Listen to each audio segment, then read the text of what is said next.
ভাইয়ের আমার, আমি আপনাদের সম্মুখে পবিত্র কোরআন থেকে দুইটি আয়াতে কারিমা তেলাওয়াত করেছি ফার্স্ট টাইম, যার একটা হচ্ছে আহাসিবান নাসু আইয়ুতরাকু আইয়াকুলু আমান্না ওয়া হুম লা ইফতানুন।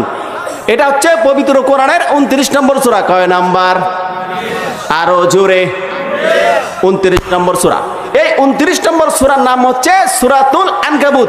সূরাতুল, যার বাংলায় বললে মাকড়সা, আরবিতে বললে আনকাবুত, আর যদি ইংরেজিতে বলি স্পাইডার। ইংরেজিতে কি? স্পাইডার। এখন যদি ইংরেজিতে দুই চারটা কথা কইতে যাই, হেরো তামগো দোষ, কথা কয় না, দুই চারটা ইংরেজি হিগা পড়র করে। আচ্ছা, যারা ইংরেজিতে বয়ান দেয় আমাদের দেশে, এরা কি শুধু বাংলাদেশের জন্য বয়ান করে? আন্তর্জাতিকভাবে বয়ান করে, ঠিক কিনা বলেন? এই দেশে হাতে গোনা 2-4-5টা বক্তা আছে যারা আন্তর্জাতিক কথা বলেন। এর ভিতরে আল্লামা দেলার হোসেন সাইদি, তারেক মনোয়ার, মিজানুর রহমান আজহারি, আরো 2-4 জন আছে, যেমন হাবিবুর রহমান যুক্তিবাদী, কথা বলেন।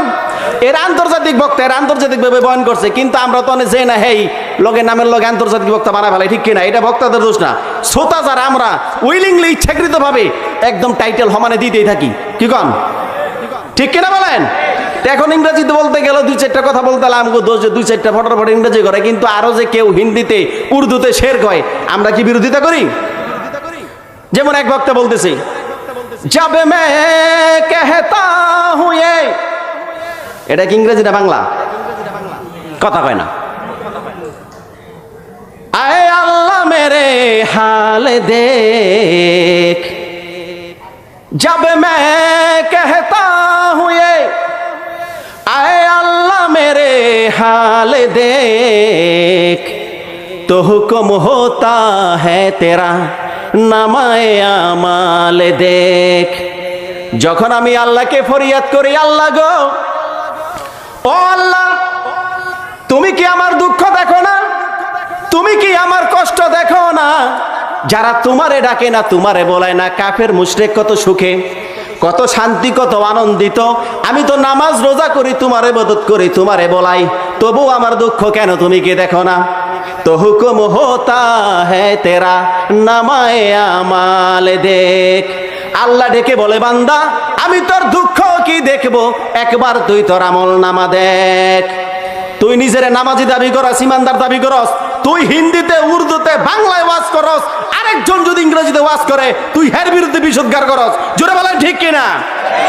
তাহলে এরকম লোক তো আমাদের বাংলাদেশে আছে, যার কারণে আমরা ইংলিশ কইতে গেলে একটু হিসাব কিতাব করে কই। কথা বুঝেন নাই? তে বাংলায় হচ্ছে মাকড়সা, ইংরেজিতে স্পাইডার, আরবিতে আনকাবুত। এই আনকাবুত নামক একটা সূরা, মাকড়সা নামক একটা সূরা আল্লাহ তাআলা কেন দিলেন? কোনো কারণ আছে না নাই? পবিত্র কোরআন আছে গরুর কাহিনী, সূরাতুল বাকারা আছে না? গরুর কাহিনী আছে না? সূরাতুল বাকারা। পবিত্র কোরআনের 10 নম্বর সূরা সূরাতুল ইউনুসে আছে মাছের কাহিনী, আছে না? সূরাতুল আরাফে আছে মাছের কাহিনী, সূরা ইউসুফে আছে বাঘের কাহিনী, সূরা নাহলে আছে মৌমাছির কাহিনী, সূরা আনকাবুতে আছে মাকড়সার কাহিনী। বিভিন্ন আয়াত নাজিল করছেন, সূরা নাজিল করছেন। আমগো কি বনে জঙ্গলে থেকে, পাহাড় পর্বত থেকে কোনো হাওলাত করে আওয়াজ করা লাগবো? এই ব্যাং, গরু, মরে গেলার আলোচনা করা দরকার আছে?